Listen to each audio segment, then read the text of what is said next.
The views and opinions expressed on this podcast are those of Green Acres and our guests. These general gardening tips and suggestions may work for you, as well as those from alternative sources. When using any garden products or tools, read and follow all label directions.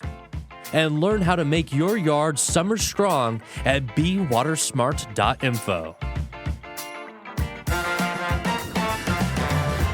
The Green Acres Garden Podcast is the podcast dedicated to helping gardeners hone their growing skills while we celebrate our love of plants. So whether you're new to growing or a seasoned gardener, you're sure to learn something new. Join the fun as we have conversations with world-class growers, passionate green thumbs, and professional garden experts from Green Acres Nursery and Supply. Listen every week. We'll answer questions you didn't know you had. Hello, one and all, and welcome everyone to the show. Of course, this is the Green Acres Garden Podcast, the home for all you plant lovers out there. I'm your host, Kevin Jordan, a resident plant lover. We have a great episode for you this week. We are going to be discussing one of my favorite genuses of plants. You're a genius if you plant these plants because they're so beautiful. They're so durable once they're established. They're easy to take care of. For me, I love them. This is a plant you can grow as a shrub. You can train it as a single trunk tree. You can train it and prune it into a multi-trunk, beautiful specimen. You can also keep them as a hedge for privacy.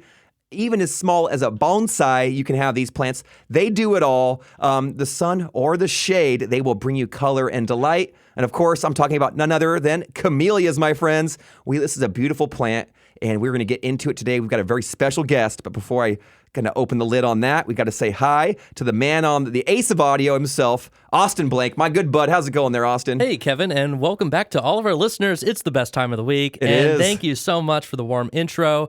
And yes, I think I am recording, so we are good. And we have a special, like you said, a special guest. We open the studio to Greg again. Thank you for joining us here, the original garden guy. The OG. Producer, Greg Gayton. How are you today, Greg? I am ecstatic. I'm honored to be here. It's talking about one of the plants that I really, really love. It's the Camellia of the plant of Sacramento. It's the capital flower for sure. Now, how did it become that? It came, actually it's self-proclaimed. There's just a lot of history involved. Back in the 1800s, they were brought into Sacramento, and nurseries back then pushed them. They sold them for like $1 a piece, and it was just planted and planted and planted. And their beauty just transformed the city into this beautiful, colorful winter bloom. And so, that's why we're known as the Camellia capital. They're native to Asia, but they just thrive in our climate. And they thrive throughout the United States, too. There are other areas. We're in 9B. They thrive in the south, the southeast, all over the country. Oh, so really? I didn't know that. It's a great plant. Everywhere right now. My neighborhood is full of them. Kevin, you said you took a photo of one on Beautiful. the way in. Oh, yeah. It's like bright pink. It's taller. It's 15 feet tall. It's beautiful, multi-trunk. I'll post the picture when this episode comes out. And just outside the studio right here, there's another monster camellia, but this one's just vibrant blood red with just super bright yellow centers. Gorgeous plant. Like I said, they're easy to maintain. Would you agree with that, Greg? They're very easy to maintain. And, what's really cool about them is they're sort of like incognito all year. And then this time of the year, it's like, surprise! Yeah. And they're out there. Yeah, I'm not a privet. I am something super beautiful. Yeah. Don't let that glossy green leaf fool you. They hold magical little capabilities. Right now, they are popping. But let's get into it. So, Greg, first of all, why do you love camellias so much, and why should our listeners? There's a number of reasons why I like them. It's really funny. We've transitioned from a beautiful plant to a plant that brings in pollinators. Like the Sasanquil camellias, for example, that bloom in the late fall. Hummingbirds love them, and they're out there. I like them because in the wintertime, when things aren't blooming, here comes the camellias out there, and they really brighten up the garden. They're great focal points. I could go on and on and on. Well, you mentioned it before we started, and I really liked it because today especially was a nice, warm, sunny day. Even though it's winter, it felt a bit like spring. But do you feel as though they are a bit of a marker for the seasons changing, and it gives us something to look forward to? They definitely are. When I see camellias in bloom, especially in like downtown Sacramento, and you go almost on every block and there's just profuse flowers. And now they're all over the city. You know that spring's here. It's, even though the calendar doesn't say spring, spring is here. The garden season is officially begun. Yeah, the plants know no borders, and they don't understand calendars for sure. Well, can I ask you? You mentioned they're all over downtown, and I'm seeing that too. I'm here in Midtown, but I'm going all over. I'm seeing them, and I'm loving them, and I've been thinking about them a lot. But I'm seeing different color flowers. Does that mean that there's different varieties, or is it, what does that tell you something about that specific tree? If it's there's kind of like these pink red ones, there's white ones, there's different colors. Well, the ones that are flowering now are predominantly the japonica variety. And there are different forms of the japonica. So there's like the single, the semi-double, the anemone form, the peony form, and then the formal double. And you're talking about the blossom form, the blossom, how that bloom looks? Exactly. So you don't, that's what's really cool about them. You're getting the different colors on the japonica, but you're also getting different shapes on the flowers Wow, too. so it's like different morphs of the flower showing up Exactly. in that one japonica variety. Exactly. Oh, there's tons. There's That's so interesting. many cultivars and varieties. So you have the japonicas, the sasanquas, the reticulatas, the hybrids, the sinensis, which we'll get into. But there's so much to choose from. And what I love about them, in a way, they kind of remind me a little bit of roses. They're like the odd cousin, even though they're not related necessarily. But roses, we put all this effort into. We love them, and they bloom when it gets warm. But the camellias, they're kind of like first on the scene, and they have a similar quality. However, most of them don't have a fragrance, but Greg has a surprise for us. Oh, what's that? In fact, I brought one over here. Yeah, you've got two over here. And let's go back. The camellias will bloom in the fall, and those are sasanquas. And those usually start out like Yuletide and all different colors and varieties. And they generally take more sun, although camellia doesn't really like the full sun here. Morning sun, afternoon shade is ideal. So some of the sasanquas will bloom into when the japonicas, so the sasanquas normally stop and then the japonicas kick in. And the japonicas are the ones with the bigger leaves and the bigger flowers. But some of the sasanquas now are blooming in with the japonicas. And I have this one that we grow at Matsuda's, and it's called Fairy Blush. And I wasn't really aware. I know there's some camellias that have fragrance to it, but this one, my car smells like I put in an air freshener into it. So it's really cool, and it's a low compact variety, and it's blooming when the japonicas are blooming, even though it's a sasanqua.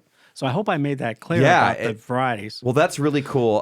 I put my beak in there, smelled great. It was like some sweet perfume, which is cool because sometimes you'll see some really beautiful blooms on some of the japonicas, and there's just nothing. So it's like for the people who really desire that sweet smell, that sasanqua, what is it? You call that one the fairy? What now? Fairy Blush. There are some Beautiful. japonicas, like there's one called Sensation.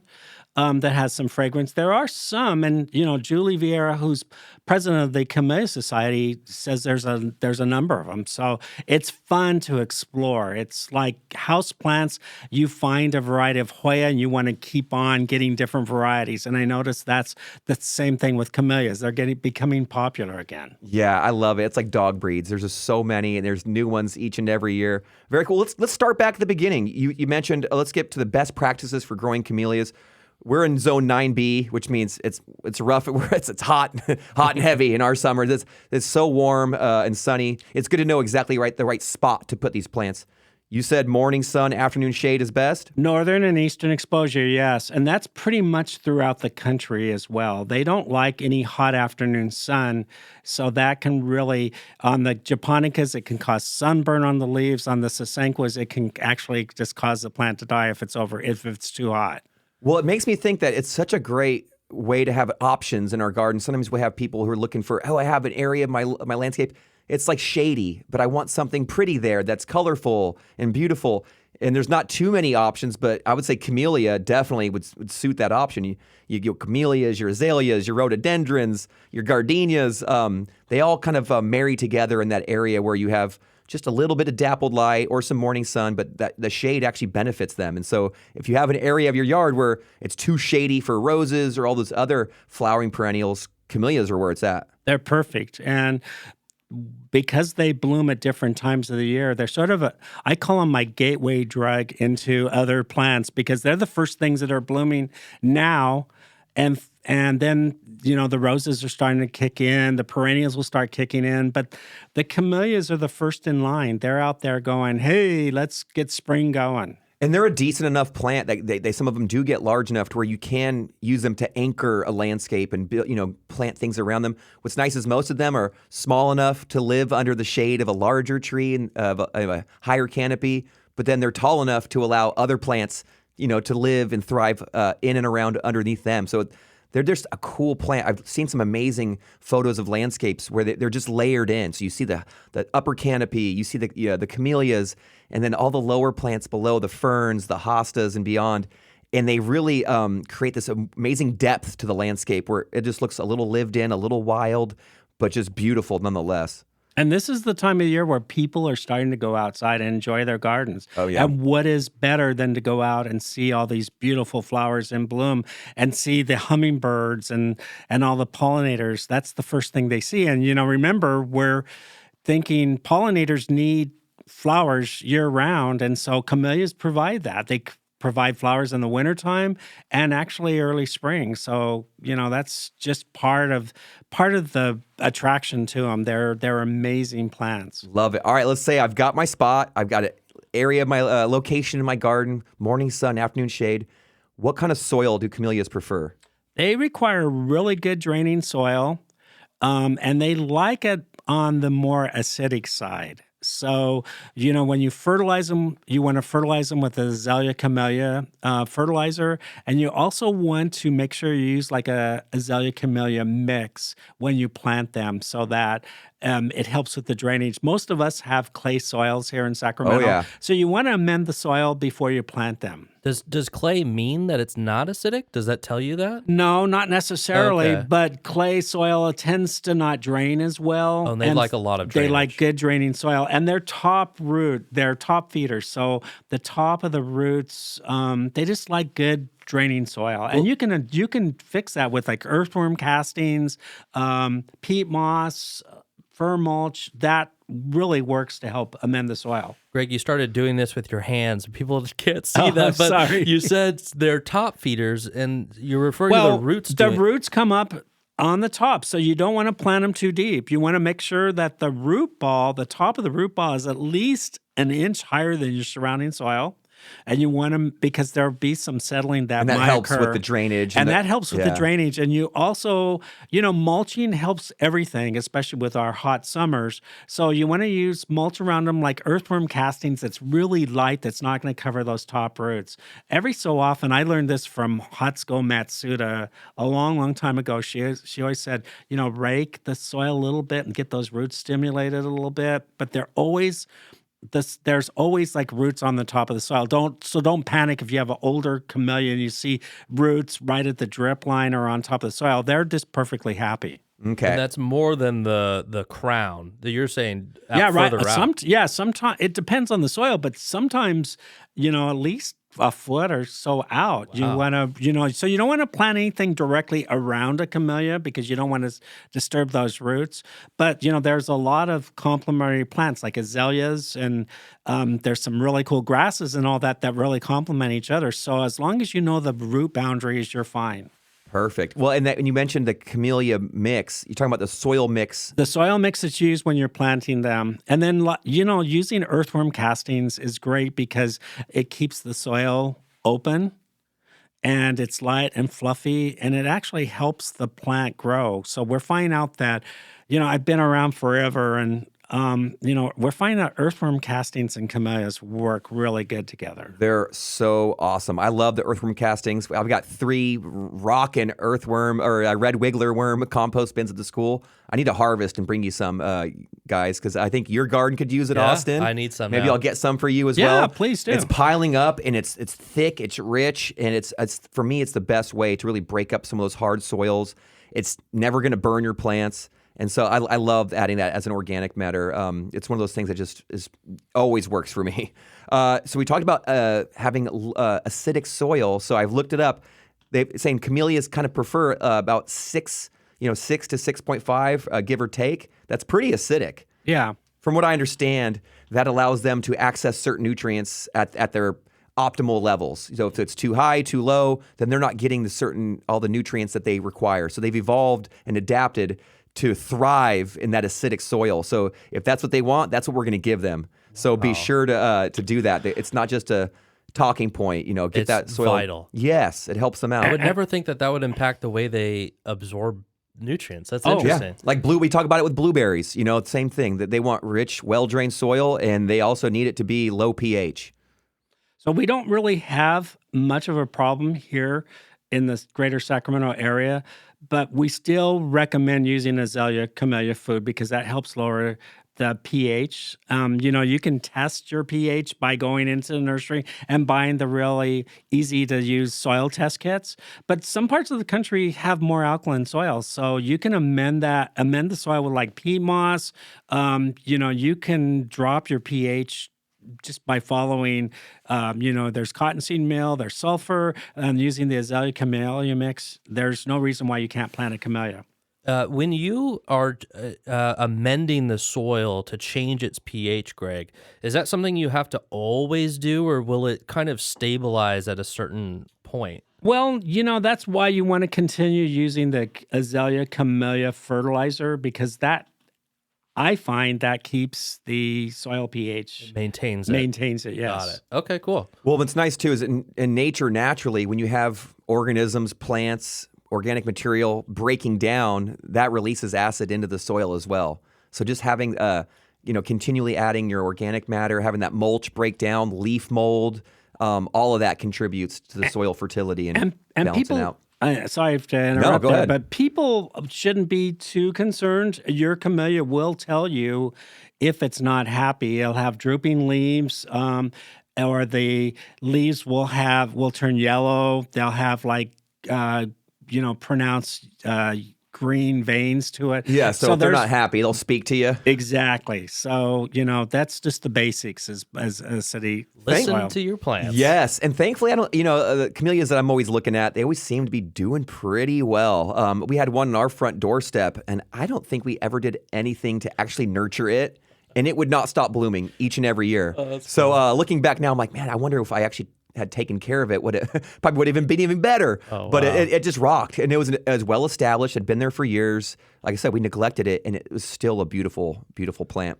I'm curious about the varieties. We've touched on the Japonica, and you've mentioned the Sasanqua. What is this other one you brought in, Okay, Greg? so I brought in Thomas Pitts, which is a white Japonica with a big white flower to it. And it doesn't really brown out. Some white flowers like roses will brown out. It really stays sort of white. And then the other one is the fairy blush, and it's a tight Sasanqua variety that usually blooms early, but these are blooming like crazy. I took this to a garden talk last night when I was talking to a garden club, and everybody's like, ooh, ah. So I'm wondering if the nurseries are going to have any left over after that. Now, and the blossoms on that Sasanqua, they look so much different from the Japonica. You mentioned the form. So is that a single? Sasanquas are mostly single. And what's really cool, at Christmas time, everybody's planting poinsettias, and they're bringing in their house, I should say. And then they're planting cyclamen and pansies and all that. But there's a variety called Yuletide Sasanqua that is bright red with yellow stamens that it actually looks very Christmassy, and that blooms. And so most of the Sasanquas are single. They're single blooms. Those Yuletides rip. I see them. They're a little bit bigger, a little more upright, and they so like blood, bright red. They just rip when they get going. What is single bloom? It's all the petals. You just make one layer of petals. You're talking about the flower. Yeah, the flower. Very primitive looking, but whereas other ones have just tons and tons of petals. So I'm pruning a Yuletide in the shape of a Christmas tree. Oh, cool. And keeping it in a container. And so at Christmas time, it looks like a Christmas tree with full of camellia blooms. And that one is a really long bloomer. They hang on there pretty well. Yeah. So don't hate me, but I would rather have that than a poinsettia. All right. All's forgiven. Okay. Well, let's bring it. So we've got it planted in a good spot with just morning sun, afternoon shade. We've got the well-drained soil that's slightly acidic. We use the mix. How do we actually water these plants? Well, when they're young, they do like water, a lot of water. And, we've learned through the drought that drip watering systems are the best. And what I would suggest is bubblers, drip bubblers, so that they can get on around those top roots and get a good deep watering through the summertime. In the past, we've gone out there and just taken the hose and watered the heck out of them. But drip watering systems are really unique and really easy to do. And the plants really respond well to them. So the bubblers or sprinklers on top of the roots so that the top roots get a good deep soaking is really important. And again, the camellia is going to tell you if it doesn't get enough water, it's going to droop. And over time, once they become a little bit more established. Well, that's the thing. It's really funny because we've always known camellias to have a really high vocals requirement. And we had 10 years of drought. And a lot of camellias didn't get water during that time. And the older established camellias thrived. They did okay. So, it thrived. They get afternoon shade. And people are mulching more and that. So, after they're established, they can actually survive some periods. And if you do use drip, that's really good for them as well. Okay, Greg, you brought up a word. I'm not sure if everyone's going to remember. The vocals. Maybe Kevin or Greg, you guys want to tackle that? What is vocals? Water usage. Classification of landscape species. How much water a plant requires. So, University of California, in with a lot of other universities, University of Washington, University of Arizona, and that they brought out this vocals, and it's actually now progressed to more plants, but it's how you can grow a plant and keep it beautiful with the least amount of water. So normally camellias have high vocals, but once they're established, and they're in the ground, they seem to adapt a lot better. And what's nice is, like we mentioned, they're typically in a spot that's not getting blasted by full-on raging sun. So you tend to not lose quite as much moisture out of the soil. And I like that you mentioned the drip systems, which we love here. But I think it's important to note that they're all unique. They're all different. Everyone's soil type is different. And so how long or you run your irrigation system is really dependent on your plant's needs, your soil, your climate, but really how long it takes, and you mentioned it, to get a deep watering that we can saturate that entire root zone, not just a little bit, or not just leave it on for days and days and days and flood it out. So there's a balance there. You really want to get a nice deep soak. The water can come out really slowly, but you give it enough time, that small amount of water can penetrate nice and deep. It's the most efficient way to water a plant, and you can check the amount of water by using a soil probe. Just remember, ask the nursery. Call us up at the nursery, and we'll be happy to help you, or our irrigation department. What nursery is that, Greg? One that starts with green, I guess. Green something or other. But, and that's something that we like to specialize in is, helping the customer be successful. Absolutely. And so, and also adding amendment at least twice a year around the camellias. If you use a blower, the blower will take a lot of those amendments away. So it's really important because amendments, besides adding organic matter, keep the roots cool in the summertime. They also help choke out weeds, but they make the plants thrive a lot better. We love it. We love our mulch and amendments around here. And it helps with the soil science. So you're helping all, the great life that lives at the root system survive, because soil is living. Well, that leads right into my next question. How do we feed these plants to make them healthy? I know some people really, when they have their flowers, and they really want them to be vibrant. Like they kind of lean back on the synthetics, and they pump them full. And you got to do what's best for you. But I think there might be an argument to be made for that. Synthetics might be okay in this, but you might actually have better luck and a little less effort if you just go organic. What do you think? Well, I feel do what's best for you and what works for you. A lot of the old-time camellia growers, I remember there was a gentleman named Earl Lagomersino. He had Lagomersino seed. I used to talk with him and his wife, Anna, till like 1 a.m. We talk plants. We're such nerds. They've long gone. But they used to grow camellias, and, they used fish emulsion in the wintertime. They use 0-10-10. They used azalea fertilizer in the springtime. They lived off H Street here in East Sacramento, and they thrived. And I sort of follow that general rule. They seem to have less problems. There are some problems that can happen with camellias, like the camellia petal blight. There used to be a problem with black line weevil and phytophthora, and it seems like when we go with organics, we don't have as many problems with those things. I haven't seen black line weevil in a long time, but camellia petal blight can be a problem. So, go back to the basics. That's my thought. If you're using synthetics and it works for you, go for it. There we go. I love it. So when would you recommend fertilizing these? I know in the spring after their bloom, they tend to start generating maybe some more growth. Is that a time for a little more nitrogen? And then you mentioned the 0-10-10. Is that like the phosphorus and potassium? Is that more important as you're leading up, as those buds are starting to form? The 0-10-10 actually helps the buds, but also helps the root system because it takes a heck of a lot of energy for those camellias to bloom. So 0-10-10 helps out. The fish emulsion helps in the wintertime, but the acid fertilizer works in the springtime, and it's an organic, so it's not going to burn, but I wouldn't fertilize them in the middle of summertime.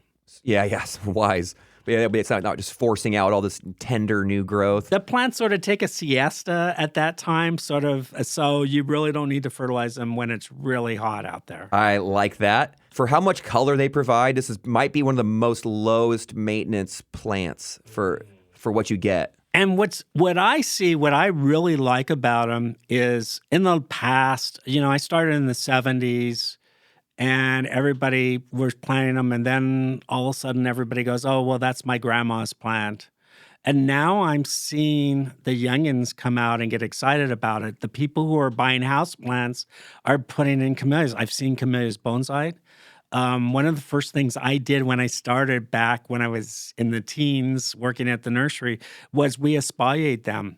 And I've seen some in East Sacramento now, a wall of camellias, which is the most magnificent thing with different colors. That's and you cool. can espaliate camellia really easy. That's one of the first jobs. If you go into a nursery and you know nothing about plants, that's one of the first jobs you can do is learn how to espaliate and make a living fence out of them. But I've seen them shaped as a small standard, a tree form.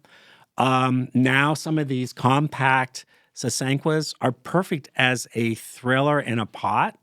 Yeah, so they can be containerized? Especially a lot of the new varieties of sasanquas do extremely well in a pot. And it's really cool. I was at the Elk Grove store this morning and I was talking to a customer and she must have been in her early 20s and she had 3 camellias.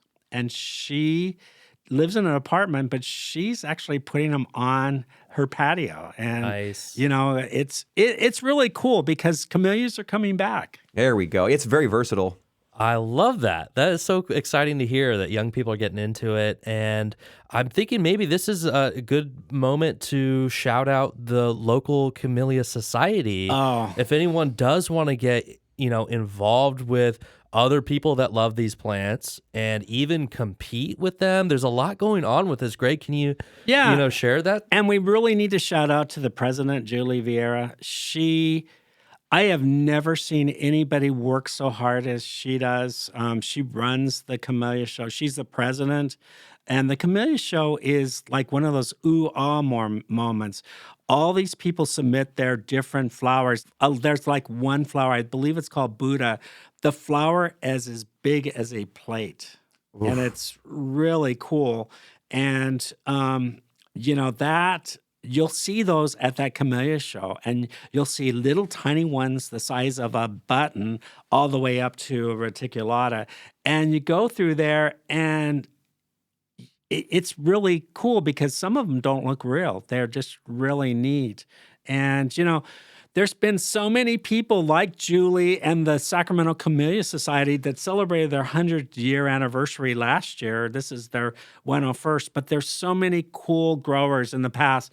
And can I shout out to Tom Nuzio? Of course. Absolutely. So Tom Nuzio's down in Southern California, and like our friend Tom Caruth, who we had on earlier, the Rose gentleman who oversees at the Huntington, they unfortunately, that nursery and Tom's house and both Tom's house got burned down in the Eden fire, and unfortunately, Tom Nuzio's nursery was burned, and a lot of camellias were lost, and so they're going to try and bring them back. But it's a real loss to the nursery industry because Tom Nuzio was such a had an impact around the world, and there's a lot of camellias that are named after. I was going to say I've seen his pearl, Nuzio's pearl. I see. Yeah, when you mentioned the name, I'm like, that sounds familiar. And I had the pleasure of meeting him about a year ago and talking with him for about an hour. He's in his 70s, and he's one of the kindest guys. And I wanted to somehow, eventually, I'd like to bring even a lot more tribute to Tom Nuzio because he's really instrumental. He's known worldwide, and it's really a shame about that fire that consumed his house and a lot of his nursery. Well, hey, in his honor, we got to start planting more camellias then. Yep. Let's do it. There we go. Well, Greg, what has been the best advice that you've been given as it pertains to camellia growing? What do you think would be your takeaway for today's episode? What would you leave our listeners with? I think that camellias deserve a spot in almost all landscapes, especially in Sacramento, because there's so much history, but they're very durable plants. They come out, with my landscapes, I like an element of surprise. And, during the summertime, these are just hiding and looking happy. And then all of a sudden, they're out and they're showing a lot of color. I really think that brings the joy of gardening when you have things blooming at different times of the year. I hope that I came across with that point. And I think that's why we should plant camellias in the yard, because they just add so much beauty. They bring in the pollinators. There's so many things for having it. And please also check out the Camellia Society and be a member. They are really cool people to work with, and they have a passion for growing camellias. Great way to learn, a great way to make friends. Yes. I think people are just, hungry for some socializing. Well, garden friends, it's been an amazing week out in the garden for myself. I hope you've been doing well. Actually, we moved 15 yards of mulch this week, guys, with our students. Yep, we got a bunch delivered, and it's funny, the kids love it. If you want to get hard work, if you want to bring a young person into the garden, don't start with weed pulling. Start with mulch laying, which is great because if you lay down enough mulch, then there's no weed pulling, or at least a lot less. Nice. So for me, it's been a great week, and I hope all of our listeners are also doing well. We're ramping up into, I think, is going to be one of the most amazing growing seasons of our lifetimes. Let's get it. Each year has to get better, and this is one where we're going to start. So please get out there, plant, grow, cultivate, harvest, eat, repeat, do it all. And actually, we were talking about before we started, we're getting into that time of year where it's time to really get things ramped up in our own gardens. And so right now, I think if you go down to your local Green Acres Nursery and Supply, you're probably going to discover a lot of veggie seedlings and starts. Definitely. And they're going to keep rolling in as the season kind of warms up. I'm excited. I know I've got my seedlings going, but I don't have all of what I need. So I'll be in there to get what we need to fill in the blanks. But I just cannot wait. Austin, Greg, Yeah. I think this is going to be an amazing year. What do you guys think? I agree. I love it, and I already started planting my onions, and I started planting a lot of There we things. go. So yeah, I'm ready. My fingers are dirty, and I love it. Maybe next week we can break down all the varieties. I got the list today Love of it. all the stuff that's in the stores now, and it's mind-boggling how many tomato varieties we have. It's wild. How many cool things there are. So I got a video about to drop that's all about that, and yeah, we should show it off. There's just so many cool, exciting things to plant. So it's been another wonderful week. We love growing plants, and I hope you do too. Have a great week. Get out there. Please get some dirt underneath those nails, folks, because we are on the cusp of something great. Until next time, garden friends, happy gardening to you all. And please, never stop growing Camellias! See you next time.